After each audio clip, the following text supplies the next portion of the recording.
yang berlalu, yang kita syukuri memasuki tahun baru 2024. Saudara sedang merasakan sesuatu dari Tuhan dalam perjalanan ini, mulai dari tanggal 1 Januari sampai sekarang tanggal 7 Juli. Apa yang saudara rasakan dengan Tuhan di tengah perjalanan di tahun ini? Saya yakin banyak di antara saudara yang sudah merasakan bagaimana kasih Tuhan menuntun sampai hari ini. Amin.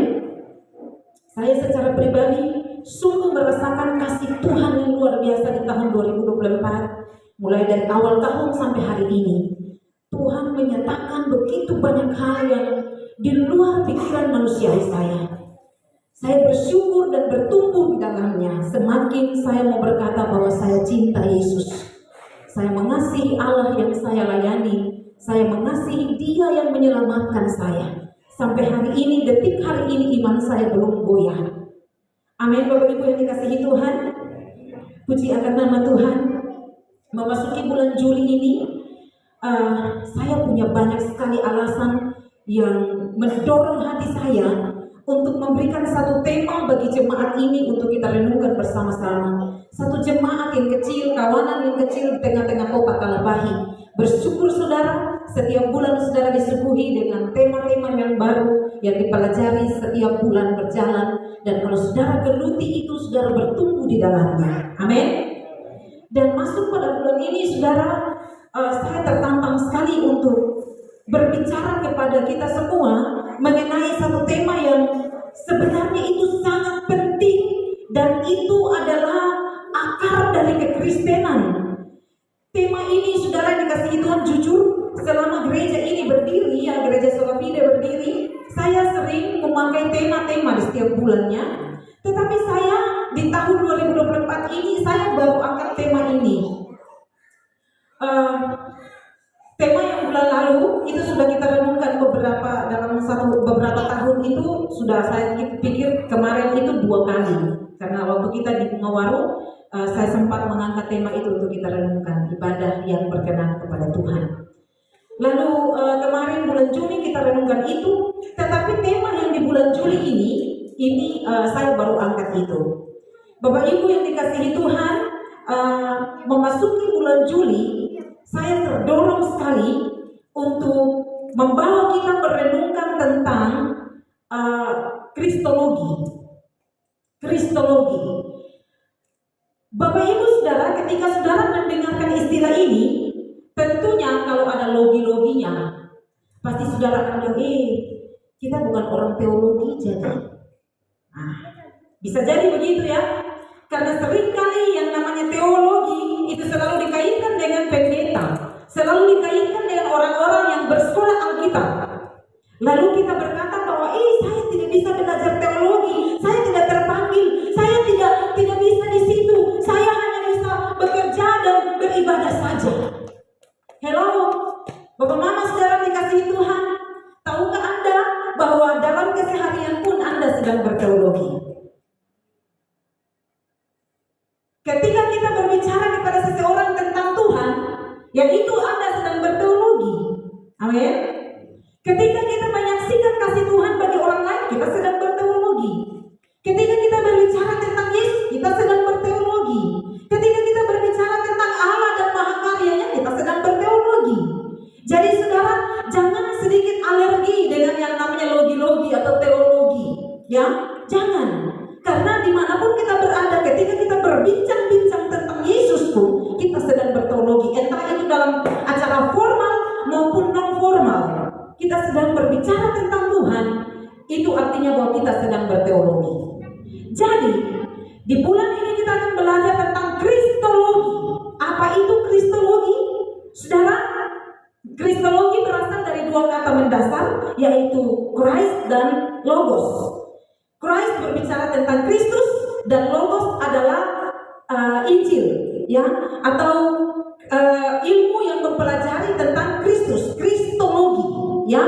Jadi kalau saudara dengar kata ini, saudara jangan alergi atau mengecilkan badan lalu mundur. Jangan. Saudara harus masuk ke dalamnya. Amin. Jadi kita akan sepanjang 1 bulan ini bicara tentang Kristus dan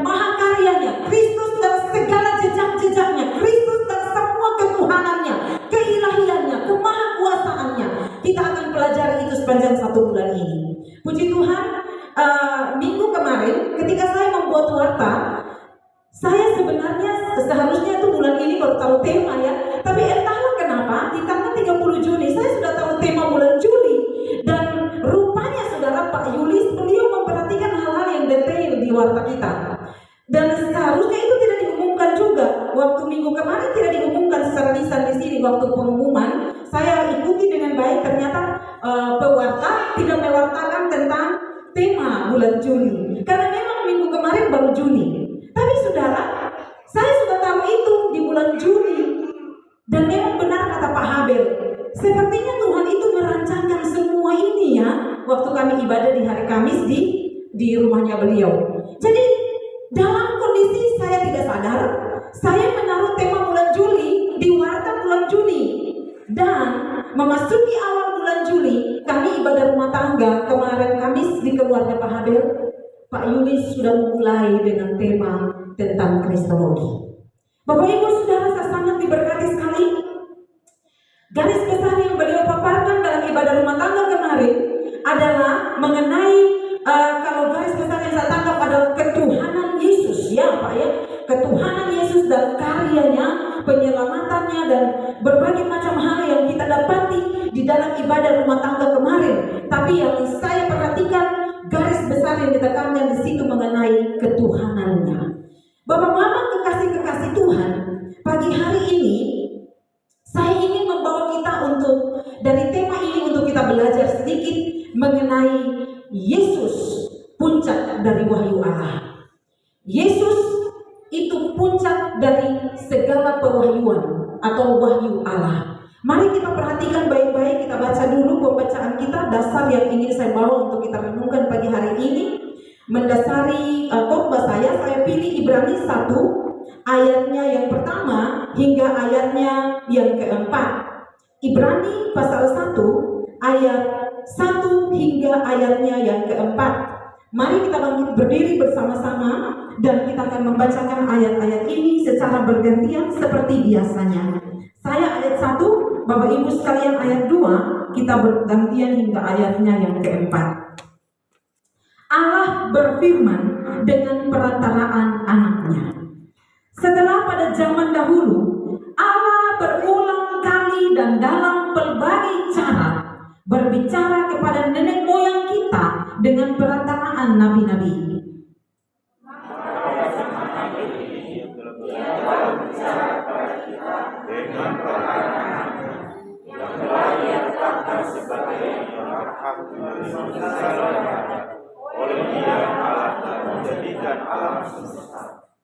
Ia adalah cahaya kemuliaan Allah dan gambar wujud Allah, dan menopang segala yang ada dengan firman-Nya yang penuh kekuasaan. Dan setelah ia selesai mengadakan penyucian dosa, ia duduk di sebelah kanan yang maha besar di tempat yang tinggi, jauh lebih tinggi daripada malaikat-malaikat, sama seperti nama yang dikaruniakan kepadanya, jauh lebih tinggi daripada nama.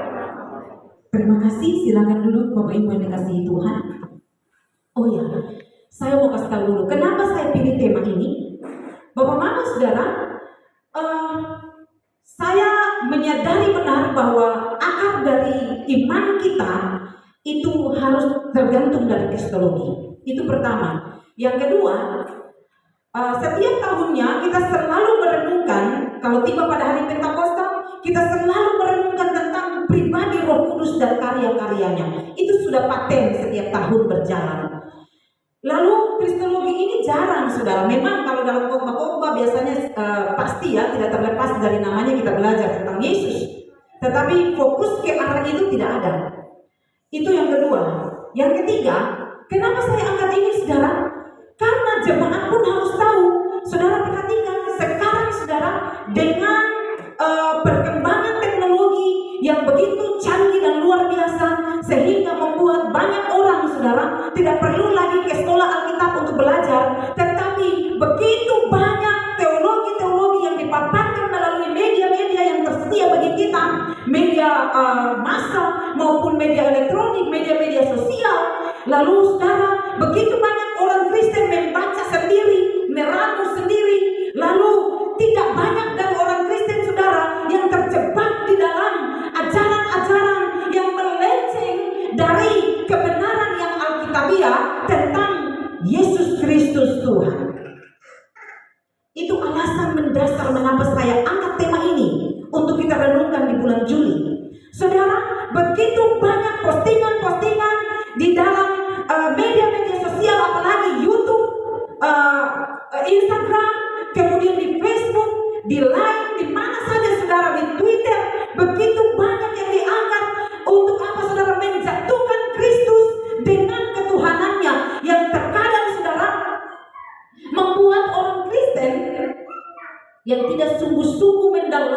tentang ilmu kristologi, mereka terjebak di dalamnya, lalu mereka ikuti ajaran-ajaran yang sebenarnya itu bersumber dari otak manusia saja, bukan dari Alkitab.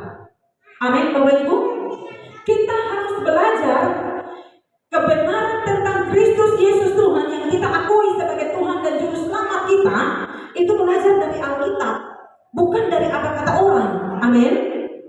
Kami hamba-hamba Tuhan sangat mendapatkan tempat yang spesial untuk mempelajari itu ketika kami di bangku sekolah teologi dalam waktu yang cukup panjang. Betul apa kata Pak Yulis hari Kamis kemarin ya di ibadah rumah tangga, bahwa kami mempelajari itu dalam waktu yang lama, 3 SKS, dan itu banyak sekali sub-subnya kami pelajari, mulai dari akar kata sampai segala sesuatu tentang kristologi atau ilmu yang mempelajari tentang Yesus Kristus.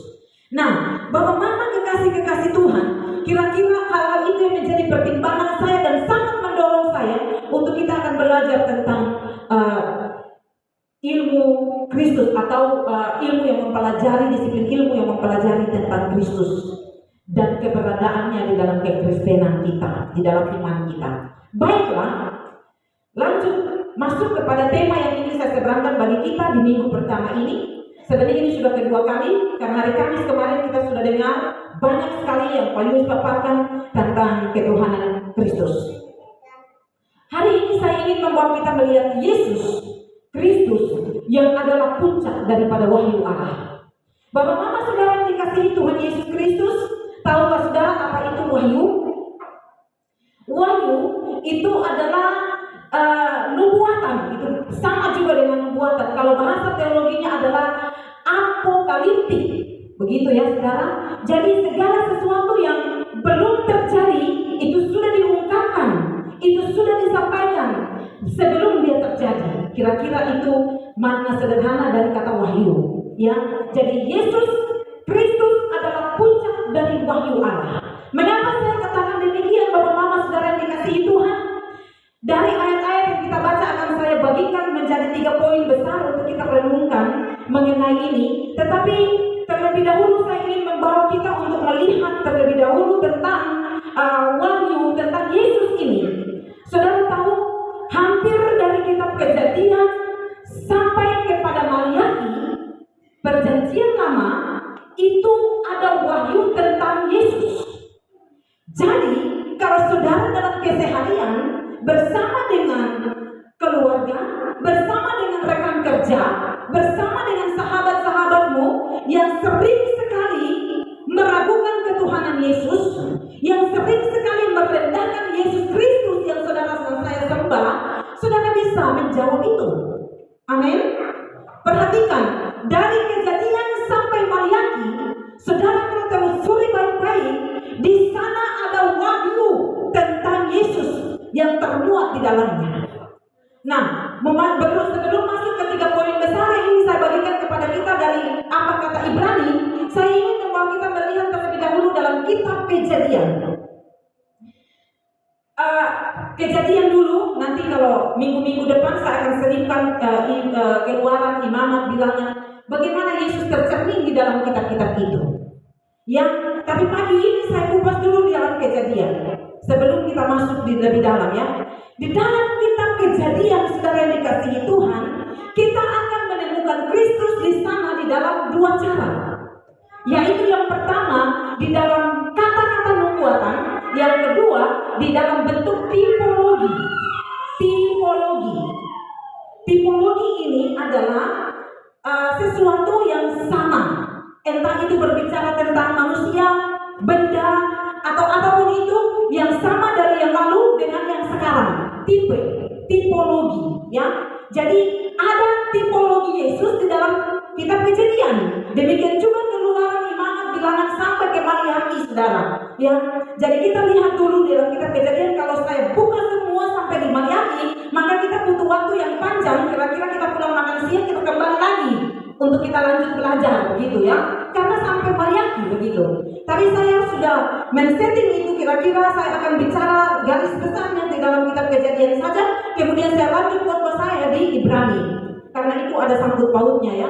Yesus puncak dari wahyu Allah. Mari kita lihat di dalam kitab Kejadian.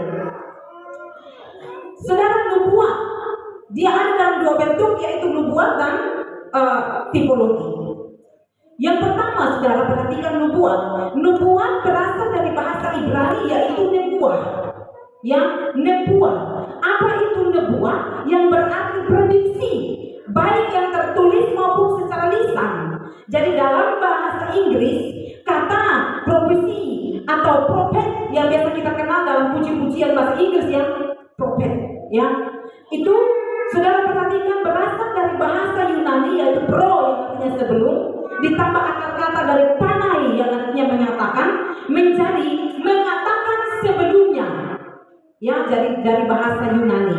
Kemudian perhatikan baik-baik, atau menyatakan sebelumnya. Jadi dapat diartikan bahwa nubuat sebagai Tuhan yang menyatakan lebih dahulu peristiwa-peristiwa yang akan terjadi di dalam kemahatauannya, ya, atau bisa dikatakan dia sedang memaparkan sejarah yang ditulis di depan. Sejarah yang ditulis awal, baru nanti dia akan terjadi di belakang. Kira-kira pemahaman tentang nubuat, kata nubuat itu begitu. Nah, Bapak Ibu saudara yang dikasihi Tuhan, di dalam kitab Kejadian saudara yang dikasihi Tuhan, kita perhatikan mengenai nubuat. Nubuat untuk kita perhatikan bahwa ada Yesus di sana. Nubuat tentang Injil pertama yang akan terjadi, dan itu digenapi di dalam pribadi Yesus Kristus. Nubuat itu ada di dalam Kejadian 3 ayatnya yang ke-15. Kejadian 3 ayatnya yang ke-15. Saudara lihat ayatnya. Aku akan mengadakan permusuhan antara engkau dengan ular atau iblis, ya. Engkau dan perempuan ini, antara keturunanmu dan keturunannya, saudara perhatikan, keturunannya akan meremukkan kepalamu, dan engkau akan meremukkan tumitnya. Ini nubuat. Belum terjadi tapi sudah dinyatakan. Allah sendiri yang menyatakan itu bagi Adam dan Hawa di Taman Eden ketika mereka jatuh ke dalam dosa. Ini pernyataan nubuat yang mengarah kepada Kristus yang waktu itu dia belum nyata, nanti di perjanjian baru dia benar-benar nyata. Saudara perhatikan kenapa saya angkat ayat itu, memang benar saudara. Untuk inilah Allah menyatakan dirinya, yaitu supaya ia membinasakan perbuatan iblis. Saudara perhatikan, Yesus sebagai keturunan dari Hawa. Betul ya? Yesus keturunan dari Hawa. Saudara tahu Hawa kan perempuan, Maria juga perempuan. Ya, biasanya kalau anak-anak itu dikenal dari papanya. Ini sama Bung Ana, ini Bapak Daud, Ufi, Bung Ana. Padahal Ibu Wisi ada melahirkan setengah mati. Tapi orang biasanya kenal anak itu dari papanya. Tapi saudara perhatikan Yesus, dia tidak punya bapak. Tapi dia adalah anak Maria, seorang perempuan. Dan saudara perhatikan di sini, Yesus sebagai keturunan dari Hawa, atau lebih spesifik lagi sebagai keturunan dari perempuan yang menunjuk kepada Maria. Biasanya seseorang disebutkan sebagai keturunan dari seorang pria, tetapi Yesus adalah keturunan dari perempuan yang kita kenal adalah Maria, karena Maria mengandung tanpa ada hubungan intim dengan pria. Jadi Yesus adalah keturunan dari perempuan. Saudara lihat ayat di Kejadian tadi. Aku akan mengadakan permusuhan antara engkau dan perempuan ini, antara keturunanmu dan keturunannya, keturunan perempuan. Amin Bapak Ibu. Keturunan seorang perempuan. Penjelasan lengkap tentang ini adalah saudara tahu, ayat tadi itu biasanya dikenal dalam istilah teologi itu adalah proto-evangelium atau Injil mula-mula, Injil pertama. Injil pertama, Injil bicara tentang Yesus kan. Jadi kalau di dalam istilah teologi, orang teologi mengenal ini sebagai proto-evangelium atau Injil mula-mula yang hadir di dalam kebenaran Alkitab, ada di Kejadian 3 ayat 15 ini. Karena dia berbicara tentang Yesus. Bapak Ibu kekasih Tuhan, jalur keturunan atau nenek moyang Yesus terdapat jelas di dalam Lukas 3 ayatnya yang ke-21 sampai 38. Kalau saudara perhatikan ayat-ayat itu ya, dapat ditelusuri dengan jelas dalam seluruh kitab Kejadian itu ada. Saudara lihat, keturunan Set itu ada di Kejadian pasal 4 ayat 25. Lalu di Lukas itu dikatakan, Lukas 3 21 sampai seterusnya, di situ dikatakan dia juga keturunan Sem. Ada di Kejadian 9 ayat 26. Dia adalah keluarga daripada Abraham. Kejadian 12 ayat 1 sampai 3. Kemudian yang berikut, dia adalah benih dari Ishak. Benih dari Ishak itu juga ada di Kejadian 26 ayat 3. Dan dia juga adalah anak-anak Yakub. Karena memang dia berasal dari suku Yehuda ya, anak-anak Yakub. Ada di Kejadian 48 ayat yang ketiga. Dan dari suku Yehuda, Kejadian 49 ayatnya yang ke-10. Jadi Bapak Ibu Saudara yang dikasihi Tuhan Yesus Kristus, benar-benar ayat ini menggambarkan nubuatan tentang Yesus yang akan ada jauh sebelum segala sesuatu nampak pada waktu itu. Ketika permusuhan antara Allah dan juga manusia di Taman Eden disebabkan oleh karena iblis, ya, iblis dalam rupa seperti ular datang untuk merayu Hawa, lalu akhirnya mereka jatuh ke dalam dosa. Lalu di situ mulai proto evangelium ini pertama kali disebutkan, yaitu Injil pertama terdengar di Taman Eden. Bapak Mama Saudara yang dikasihi Tuhan, saudara bisa menangkap ini dengan baik, menjelaskan itu di luar sana tentang imanmu. Amin. Ada banyak sekali, tapi saudara harus perhatikan satu demi satu. Yang berikut tentang tipologi. Tipologi Yesus yang dalam kitab Kejadian terlalu banyak, saudara. Ya, tipologi Yesus dalam kitab Kejadian artinya ada sesuatu yang menggambarkan tentang Kristus yang bisa kita lihat. Dia sebenarnya sudah hadir di zaman itu sebelum dia nyata bagi dunia ketika dia lahir dari kandungan Maria. Yang pertama, Adam. Tipologi Yesus ada pada Adam. Kita perhatikan, Adam adalah gambaran Kristus. Betul? Adam manusia pertama adalah gambaran Kristus. Mari kita buka, hal ini diteguhkan oleh Rasul Paulus di dalam Roma 5 ayatnya yang ke-14. Roma pasal 5 ayat 14, di situ dikatakan mengenai Adam yang adalah gambaran daripada Kristus. Saudara buka ayatnya, Roma 5 ayat 14. Satu orang tolong baca buat kita semua. Sudah ada di sini, tapi saya mau saudara berpartisipasi dengan cepat ya, dengan cepat. Roma 5 ayat 14, silakan. Roma 5 ayat 14, sungguh pun demikian, maut telah berkuasa dari zaman Adam sampai kepada zaman Musa juga atas mereka, yang tidak berbuat dosa dengan cara yang sama seperti yang telah dibuat oleh Adam, yang adalah gambaran dari Dia yang akan datang.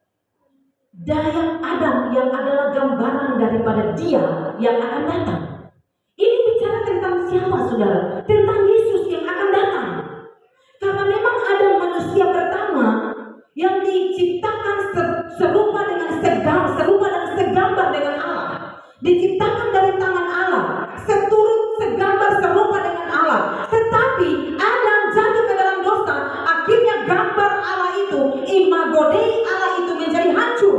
Oleh karena Adam melangkahi aturan-aturan yang diberikan Allah. Sebenarnya dia sempurna adanya, seperti Kristus, seperti Allah. Karena serupa dan segambar dengan Allah, bicara tentang kesempurnaan Allah. Tapi karena Adam jatuh dalam dosa, makanya gambar Allah itu menjadi rusak di dalam diri Adam yang pertama. Lalu saudara, Adam yang kedua, tipologi Yesus Kristus ada di dalamnya. Saudara perhatikan, Yesus Kristus adalah Adam yang kedua, manusia yang benar-benar ada dalam darah dan daging. Betul ya?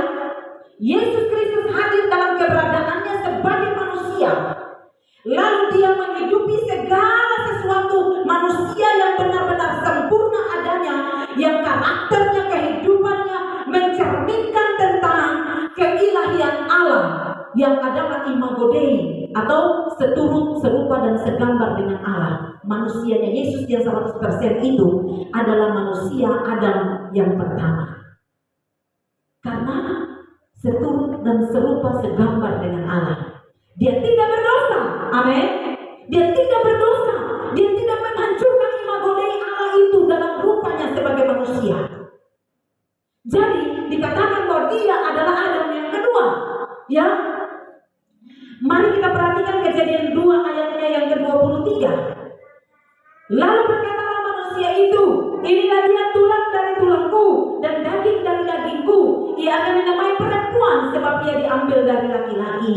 Saudara perhatikan, saya sudah lanjut saudara, tetapi saya mau kasih tahu kepada kita bahwa Adam yang pertama yaitu Adam yang diciptakan dan jatuh ke dalam dosa, kemudian itu menggambarkan Yesus Kristus. Ya. Itu juga ada dalam Efesus 1 ayat 22. Dari segala sesuatu telah diletakkannya di bawah kaki Kristus, dan dia telah diberikannya kepada jemaat sebagai kepala dari segala yang ada. Itu saudara perhatikan. Kemudian apa yang dikatakan oleh mengenai Hawa. Hawa diciptakan dari tulang rusuk Adam yang diambil ketika Adam tertidur. Itu kata Alkitab ya. Adam yang tertidur menggambarkan apa saudara? Adam yang tertidur menggambarkan Yesus Kristus yang mati. Manusia Yesus yang mati, yang mau berkorban bagi kita untuk menebus setiap dosa dan pelanggaran kita. Itu tipenya. Kalau tipe berarti ada anti-tipe. Anti-tipe atau Yesus. Tipenya adalah Adam. Adam yang tertidur, tulang rusuknya diambil, itu menggambarkan Kristus yang mati untuk menebus dosa kita. Itu tipenya, tipologi ya. Jadi saudara yang dikasihi Tuhan, kita adalah anggota dari tubuh itu. Yang berikut, persembahan korban darah. Tipe yang kedua. Tipe yang pertama ada pada Adam. Tipe yang kedua adalah Yesus itu ada dalam persembahan korban darah. Yang dilakukan oleh siapa? Oleh Habel. Yang dilakukan oleh Habel, persembahan korban darah. Dari Habel menunjuk kepada Kristus yang mati bagi kita. Demikian juga pembunuhan Habel oleh Kain juga menggambarkan pembunuhan Kristus untuk menebus dosa saudara dan saya. Itu tipenya, tipologinya. Yang kedua, saudara perhatikan Kejadian 4 ayatnya yang keempat. Habel juga mempersembahkan korban persembahan dari anak sulung kambing dombanya yang dilemak-lemaknya, maka Tuhan mengindahkan Habel dan korban persembahannya itu. Kemudian dalam Ibrani 12 ayatnya yang ke-24, dan kepada Yesus pengantara perjanjian baru dan kepada darah pemercikan yang berbicara lebih kuat daripada darah Habel.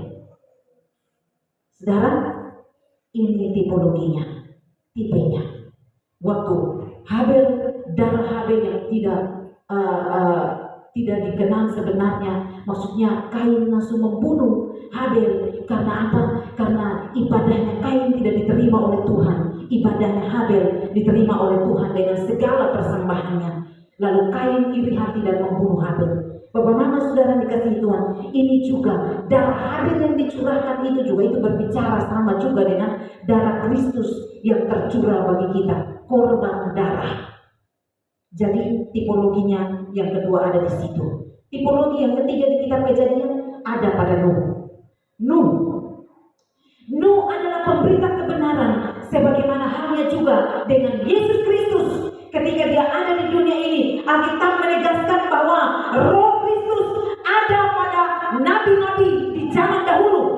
Dia belum ada dalam keberadaan sebagai manusia, tetapi nabi-nabi pada zaman dahulu, Roh Kristus ada pada mereka memberitakan kebenaran. Amin. Jadi itu tipologinya saudara dikasihi Tuhan. Ya, 2 Petrus 2 ayatnya yang kelima. Dan jikalau Allah tidak menyayangkan dunia purba, tetapi hanya menyelamatkan Nuh, pemberita kebenaran itu, dengan 7 orang lain, ketika ia mendatangkan air bah atas dunia orang-orang fasik pada waktu itu. Itu ditulis dengan jelas oleh Petrus di dalam 2 Petrus 2 ayat 2 sampai ayatnya yang kelima. Ya, Keselamatan itulah yang diselidiki dan diteliti oleh nabi-nabi yang telah bernubuat tentang kasih karunia yang diuntukkan bagimu, dan mereka meneliti saat yang mana dan yang sebagaimana yang dimaksudkan oleh Roh Kristus yang ada di dalam mereka. Roh Kristus yang ada dalam mereka, garis bawah itu, yaitu roh yang sebelumnya memberi kesaksian tentang segala penderitaan yang akan menimpa Kristus dan tentang segala kemuliaan yang menyusul sesudah itu. Pertama Petrus 1 ayat 1 sampai ayatnya yang ke-11. Pertama Petrus 1 ayat 10 sampai 11 maksudnya. Saudara perhatikan juga tipe yang berikut, yang keempat, ada di dalam Bahtera Nuh. Dapat dikatakan sebagai tipe Bahtera Nuh itu karena Kristus, mereka yang masuk ke dalam Bahtera Nuh diselamatkan dari murka Allah. Jadi antitipenya adalah Kristus yang juga menyelamatkan kita dari kebinasaan yang kekal. Ya, saudara perhatikan secara lebih spesifik lagi pintu masuk Bahtera yang hanya